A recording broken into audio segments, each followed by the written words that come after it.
사무엘상 상을 마무리하겠습니다. 사무엘상 하고 이제 다음 주부터는 사무엘 하로 들어갑니다. 자, 우리가 이제 지금까지 사무엘상을 살펴보았는데 다시 한번 반복해서 말씀드리지만은 사무엘서는 대언서에 들어갑니다. 그러니까 우리가 어느 정도 이렇게 카테고리를 좀 알고 있으면은 이 성경의 포인트를 좀 잡아내기가 쉽습니다. 그러니까 대언자 그룹 안에 들어가기 때문에 하나님께서 주셨던 말씀을 이 사무엘이 어떻게 순종하고 또 따랐는지, 아니면은 누가 하나님께서 주신 말씀에서 벗어났는지, 이런 걸 좀 알 수가 있습니다. 자, 이걸 이제 마무리하기 전에 우리가 약간 좀 살펴볼 게 이제 뭐냐면은 이걸 좀 오해를 안 했으면 좋겠습니다. 성경에 있는 모형과 실체가 있습니다. 이게 특별히 맞는 게 이제 사실 구약 성경인데, 구약 성경 안에는 모형과 실체가 있습니다. 물론 이제 모든 실체는, 거의 대부분의 실체는 예수 그리스도입니다. 예를 들면은 아브라함과 이삭의 관계를 우리가 보면은, 우리가 누가 와도 딱 보면은 이거는 저기 번제로 드려진 이삭은 예수 그리스도의 모형이구나, 이거 알 수가 있습니다. 이런 걸 모형과 실체라고 합니다. 영어로는 이제 타입, 엔티타입 이렇게 부르는데, 동시에 또 이 관계에 대한 또 모형과 실체가 있습니다. 아브라함과 이삭은 아버지와 아들의 실질적인 관계죠. 그렇지만 쭉 거슬러 올라가면은 그 뒤에 실제적인 관계가 보이죠. 아버지 하나님과 예수님과의 관계를 우리가 볼 수가 있습니다. 이런 걸 다 모형, 실체의 관계로 우리가 이해할 수가 있습니다.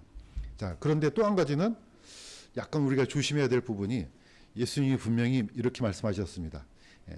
요나를 얘기하면서 요나가 고래 뱃속에서, 물고기 뱃속에서 3일 밤을 있었다 했을 때 뭐가 실체입니까?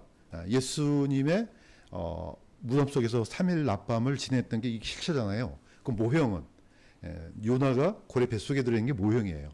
그렇지만 모형이지만은 실제의 사건이에요. 그러면은 요나 자체가 그러면 그 예수님의 모형이냐? 또 그건 아니죠. 왜냐하면 요나는 하나님의 명령을 거스르고 다시스로 도망갔기 때문에 그 행동 자체는 모형이 될 수는 없어요.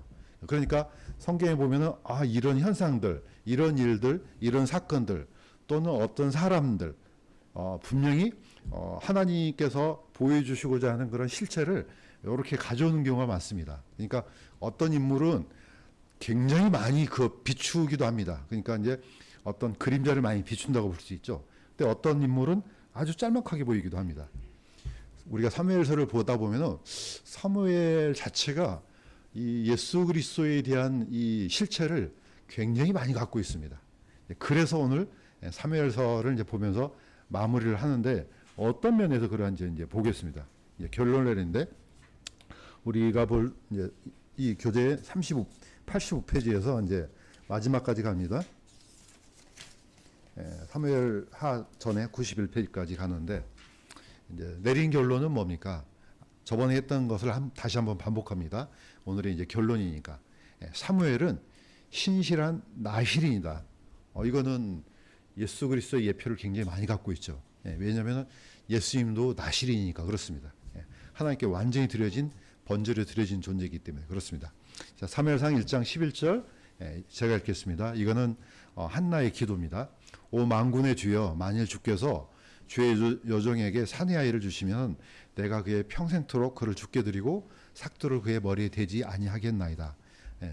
한나는 자신한테 아들을 주시면은 그 아들을 온전히 하나님께 바치겠다고 합니다. 이게 이제 나실인입니다. 그런데 이제 문제는 바쳐진 사람이 이렇게 했느냐 안 했느냐는 또 다른 문제예요. 이 동일하게 나신으로 드려졌는데 전혀 나실인답지 않게 사는 사람이 이제 바로 삼손입니다. 그래서 삼손하고 이제 비교가 되는 거죠. 사무엘은 그야말로 딱 젖된 후에, 그러니까 아마 오늘날로 말하면 유치원 이제 거의 그 정도 되는 나이일 것 같아요. 보니까 바로 그 나이에 바로 성전에 가서, 실로에 있던 성전에 가서 평생을 하나님을 위해서 사는 삶을 삽니다. 그러니까 거의 완전에 가까운 나실인이 되죠. 자, 그렇다면은 이게 오늘날 우리하고 어떤 관계가 있느냐. 나시린은 뭐 우리가 잘 알고 있는 것처럼 부정한 것을 만지지 않고 온전히 하나님의 거룩한 것들만 쫓아서 사는 삶이죠. 오늘날 우리 그리스도인의 삶이 이제 이런 거죠. 고린도후서 6장 17절에서 18절. 자, 이것도 결국은 나시린에 관한 겁니다. 영적인 나시린이죠. 다시 한번 읽겠습니다. 시작. 너희는 그들 가운데서 나와 분리하고 부정한 것을 만지지 말라. 그리하면 내가 너희를 받아들여 너희에게 아버지가 되고 너희는 내 아들 딸이 되리라. 주 곧 전능자가 말하노라. 이게 결국은 영적인 나시린이에요.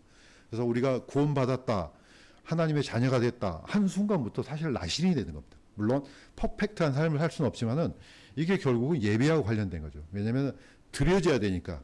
자, 나시린은 하나님께 드려지는 존재죠.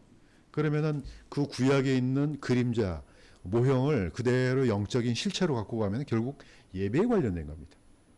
각 사람이 이렇게 돼야 된다는 거죠.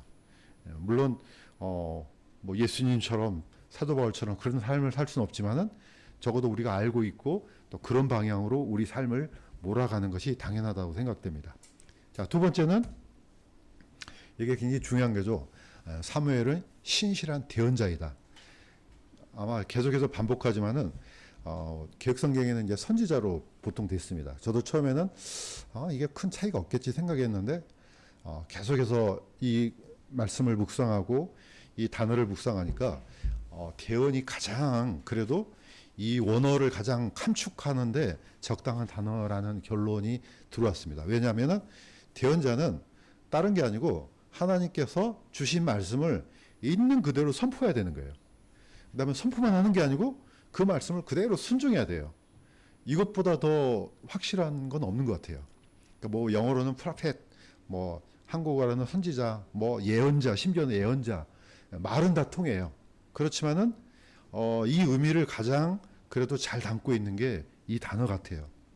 자, 신명기 18장 18절에 보면은 하나님께서 모세한테 이렇게 이제 약속하십니다. 이건 제가 읽겠습니다.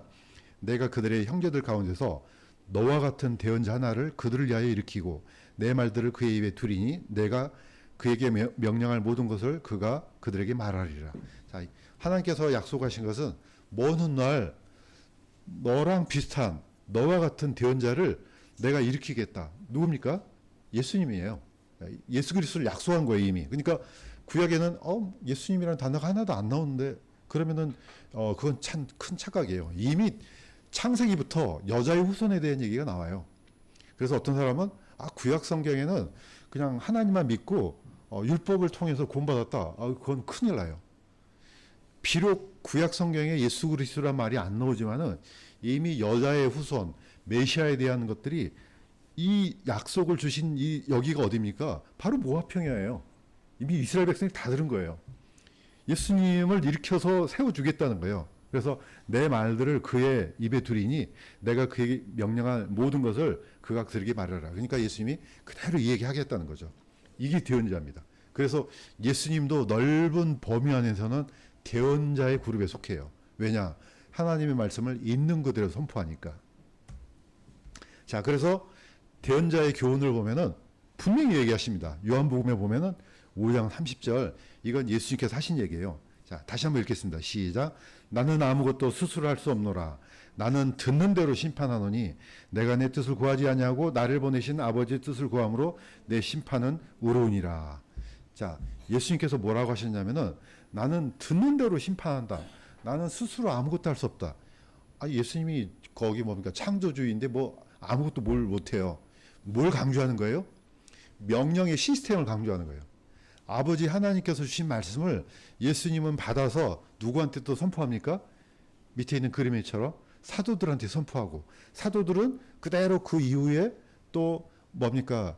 그 말씀을 받아서 일하는 사역자들한테 선포하고 그러니까 메시지가 일관돼요. 아버지 하나님께서 주신 말씀, 예수님께서 하신 말씀, 사도들이 하는 말씀, 그 다음에 사도들이 우리한테 전하는 말씀, 또 우리가 선포해야 되는 말씀. 이게 틀리면 안 되는 거예요, 이게.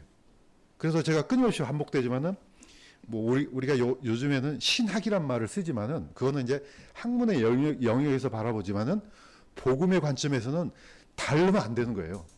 똑같아야 돼요. 발전해서도 안 돼요. 그러니까 신학은 세상 학문처럼 발전되는 게 아니에요. 있는 그대로 우리는 단지 뭐냐, 좀 쉽게 분류를 잘해서 누가 봐도 이거다 하고 이렇게 쉽게 알아들을수록 우리가 분류하는 것뿐이지, 뭘 개발해서 만들고 이건 큰일 나는 일이에요. 이게 바로 대언입니다. 그래서 예수님께서 나는 듣는 대로, 그러니까 어떻습니까? 아버지 하나님, 예수님, 성령님, 이분 세 분이 다 창조주 하나님이지만은 질서가 뚜렷해요. 예수님은 하나님으로부터 말씀을 받고요. 성령님은 예수님께서 하신 말씀만 그대로 선포하고. 그러니까 성령님은 결국 어떤 포인트가 강합니까? 증거의 포인트가 강한 거죠. 그대로. 근데 막 어떤 사람이 막 성령께서 이렇게 말씀하셨어, 성경이 없는 걸 막 얘기를 해요. 큰일 난 얘기예요, 이게. 자, 그래서 뭐가 나옵니까? 거짓 대언자에 대한 경고가 나옵니다. 요한복음 8장 44절에 보면은 예수님께서 이렇게 얘기를 하셨습니다. 이 사탄에 대해서. 자, 이것도 같이 한번 읽겠습니다. 시작. 그는 처음부터 살인자요, 자기 속에 진리가 없으므로 진리 안에 거하지 아니하고 거짓말할 때 자기의 것으로 말하나니 이는 그가 거짓말쟁이요 거짓의 아비이기 때문이라. 말을 할 때 어떻게 합니까? 자기 것으로 하는 거예요. 예수님은 아버지 하나님께서 받으신 말씀을 그대로 얘기하고, 성령님은 그 말씀을 그대로 선포하고, 사도들은 그 들었던 말씀을 그대로 선포하고, 일관돼요. 그런데 뭐가 들어옵니까? 사탄은 말씀을 받은 적이 없어요. 그러니까 어떻게 합니까? 자기의 것으로 말하는 거예요. 그러니까 뭔가가 자꾸 플러스되고 뭐가 섞여요. 성경에 있는 진리는 명확한데 이걸 섞어요. 섞어서 다른 걸 만들어내는 거죠. 이거 위험하다고 굉장히 제가 계속해서 반복했죠. 지금 수많은 이단들이 뭐 합니까? 자기의 것으로 말하는 거예요. 성경에 없는 것을 가져와서 사람들을 속여야 되니까 어떻게 해요? 성경도 좀 갖고 와요. 그래서 믹스를 시켜요. 그다음에 새로운 제품을 만들죠. 이거 하지 말라는 겁니다. 이거는 예수님께서 경고하신 거예요. 왜냐? 얘네는 자기의 것으로 말한다. 이렇게 하면 어떻게 됩니까? 수많은 사람들이 그 말씀을 통해서 거듭나야 되는데 전혀 이상한 사람들이 만들어지는 거죠. 이게. 자, 여기서 이제 발전된 게 외경과 위경이 있습니다. 이 차이점을 제가 좀 말씀을 좀 드릴게요.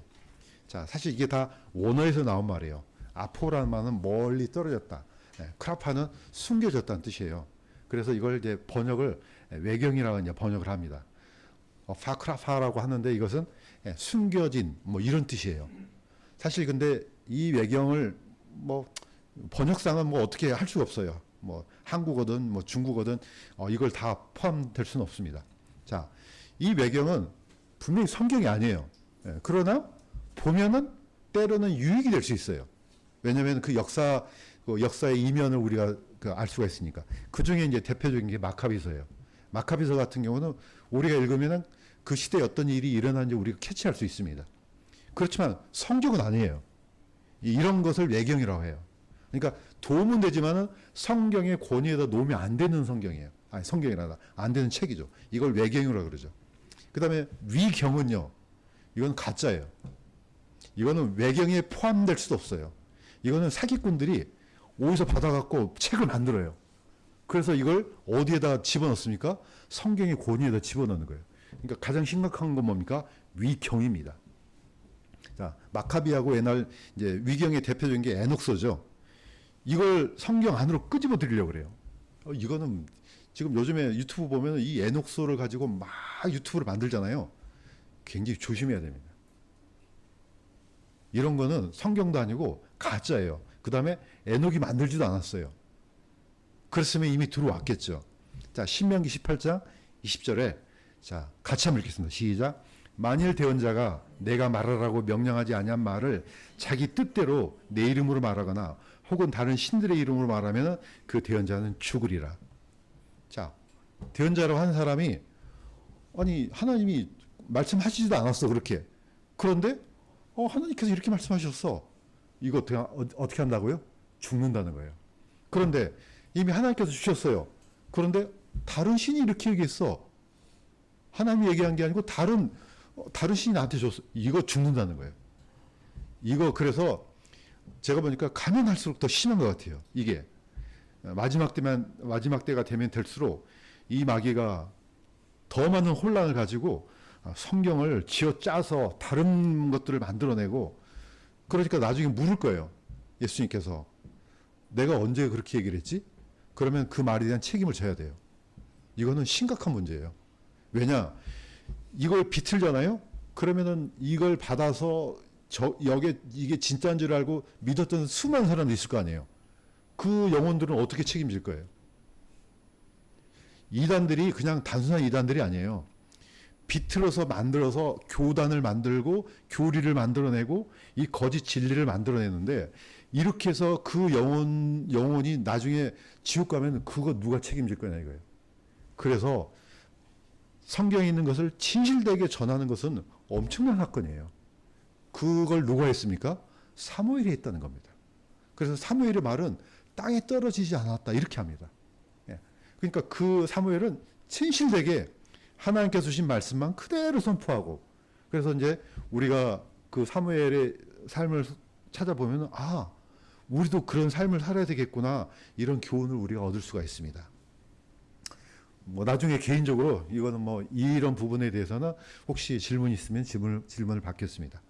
자, 한 가지 더 예를 들면은 에녹서는 지금 굉장히 특히 우리 보는 성경, 특히 이제 킹제임스 성경 안쪽으로 많이 들어와 있어요. 이거 조심해야 돼요. 에녹은 성경도 아니고 외경 안에도 포함될 수 없어요. 여기에 보면은 거인이 나오는데 거인이 15m예요. 네피림이 15m예요. 이걸 진짜로 받아들여 갖고 막 이 스토리를 만들잖아요. 정말 재밌습니다. 그런데 가짜예요. 이거 갖고 들어오면 안 됩니다. 심지어는 함무라비 법전에 있는 여러 가지 법전이 있어요. 거기에 있는 법하고 십계명하고 대비를 하면요, 거의 40%가 똑같아요. 눈에는 눈, 이에는 이, 도둑질을 한 자는 살인, 죽인다, 이런 이 법 있잖아요. 40%가 똑같다니까요. 그러면은 성경이 모세가 함무라비 법전을 갖고 성경을 만들었나? 이렇게 또 만들어가면 안 된다는 거예요. 상관없어요. 하물며 하나님께서, 성령께서 할 게 없어서 그걸 복사해 갖고 오겠습니까? 이런 걸 조심해야 된다는 겁니다. 자, 세 번째는 사무엘은 신실한 사사이다. 우리가 이제 이 사사라는 단어를 안 쓰는데 굉장히 이것보다 더 함축적인 단어가 없는 것 같아요. 왜냐면 이걸 재판관으로 해버리잖아요. 재판관을 하는 사람이에요. 그런데 이거는 그런 단어가 아니에요. 쇼페팀, 샤팟, 이거는 범위가 굉장히 넓어요. 재판뿐만 아니고 통치도 해야 되죠. 그 다음에 사람들을 건져내기도 해야 되죠. 이 단어를 압축할 수가 없어요. 그런데 우리가 옛날 기억성에 썼던 이 사사가 지금 현재 재판관마다 훨씬 범위가 넓습니다. 그래서 사사를 갖고 왔습니다. 완전한 건 아닙니다. 자, 사무엘상 7장 6절, 이건 제가 읽겠습니다. 자, 이 상황은 드디어 이제 사무엘이 블레셋이 쳐들어오니까 이제는 실패했지 않습니까? 누굽니까? 사울이. 그러니까 다 불러 모았어요. 미스바로 불러 모아서 드디어 뭐 했습니까? 이렇게 합니다. 그들이 미스바에 함께 모여 물을 길어 주 앞에 붓고 그날에 금식하며 거기서 이르되 우리가 주께 죄를 지었나이다 하니라. 사무엘이 미스바에서 이스라엘 자손을 재판하니라. 이 재판은 판사처럼 앉아갖고 이런 재판이 아니에요. 이걸 재판으로 혼동하면 큰일 나요. 이거는 통치, 다스림 다 포함되는 거예요. 그래서 뭡니까? 물을 기어 붓다는 말은 뭡니까? 마음을 쏟는 거예요. 금식하면서 내 마음을 쏟는 거예요. 고백하는 겁니다. 자, 사무엘이 백성들을 모아서 하나님의 말씀을 선포했겠죠. 그러니까 모두 다 자백합니다. 우리가 하나님 앞에 죄를 지었구나. 이런 사역이 바로 사사입니다. 사사. 그런데 비교해 보세요. 삼손은요. 불가능하잖아요. 자기도 안 되는데 어떻게 돼요? 이 사람들을 모아놓고 하나님의 말씀을 선포하니까 다 자기의 죄를 자복했을 때 이제 사무엘은 이 백성들을 이제 재판하고 통치하고 이제는 책망하고 이렇게 세웁니다. 그랬더니 나중에 어떻습니까? 하나님께서 물리쳐 주셔요. 그러니까 사무엘은요 신실한 사사예요. 그러면 이 사사를 끝을 쫓아가 보세요. 그러면 나중에 최후의 사사가 나와요. 누굽니까? 예수 그리스도입니다. 예수님은요, 영원한 사사예요. 그러니까 나중에 예수님께서 오셨을 때 어디서 심판합니까? 요사박 골짜기에서 심판하는 거예요. 자, 그래서 사사의 교훈은 사실 이게 사사가 되려면 뭐 합니까? 본인이 하나님 앞에 똑바로 서야 되거든요. 이거 안 되는데 누구를 재판하겠어요? 아니, 재판하는 사람이 온갖 비리에 저지른 사람이 누가 남을 어떻게 재판해요? 바로 누굽니까? 이 사람들이 바로 엘리야와 엘리 아들들이었어요. 사무엘상 2장 25절. 자, 이거는 엘리가 자기 아들들한테 하는 얘기예요. 이렇게 얘기합니다. 한 사람이 다른 사람에게 죄를 지으면 재판관이 그를 재판할 터이나 사람이 죽게 죄를 지면 누가 그를 위하여 강구하겠느냐 하였으나 그들이 자기들의 아버지의 음성에 귀를 기울이지 아니하였으니. 사무엘상 2장 25절에 나온 말씀인데 이게 좀 어려운 게 뭐냐면은 자, 이 뜻이에요. 자, 다른 사람이 일반 백성이 죄를 지으면은 재판관이 사사가 그를 재판한다 이 말이에요. 그런데 사람이 이 말은 이 사람은 어떤 사람이에요? 사사가 이 말이에요. 사사가 죄를 지으면은 그러면 어떻게 하겠냐 이거예요. 누가 누구를 재판하겠냐. 지금 그 아들들을 책망했어요. 그래도 아마 엘리는 좀 양심이 있었던 것 같습니다. 그러니까 아들들이 그러면 어떻게 돼요?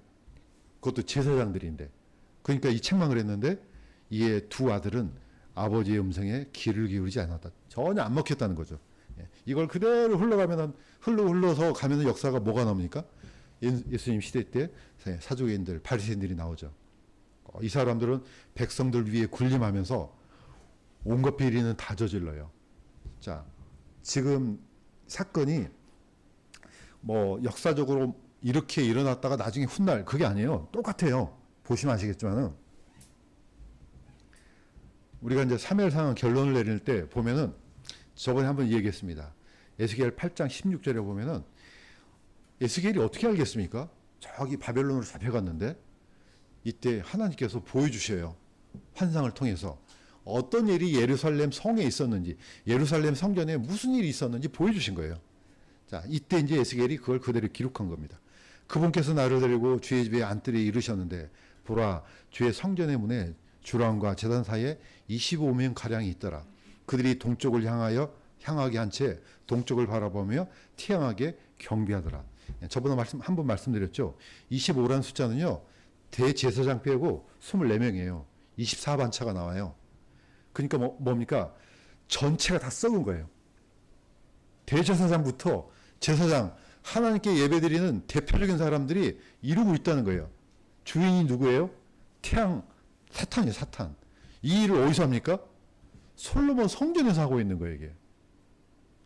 좀 엄밀하게 말하면 어디겠습니까? 스룹바벨 성전.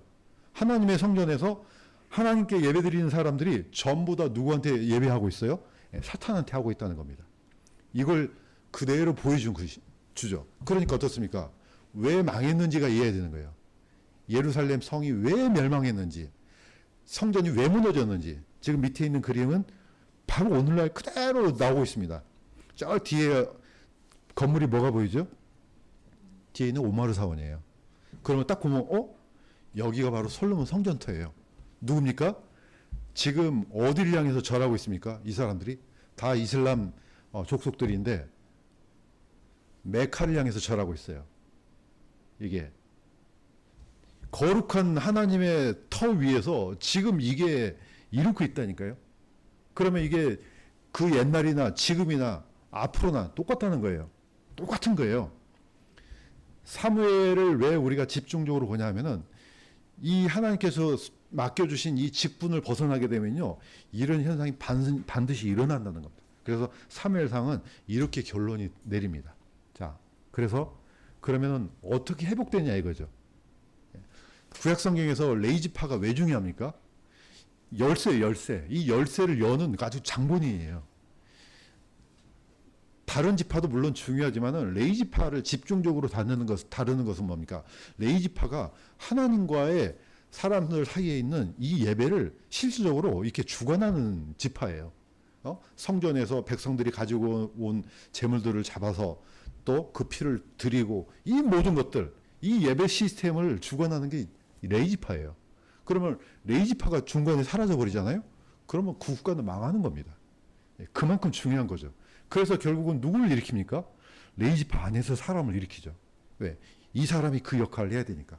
그 한 사람이 바로 사무엘이 있고, 사무엘이 이스라엘 역사에 등장하게 된 것은 또 누구의 기도입니까? 한나의 기도입니다.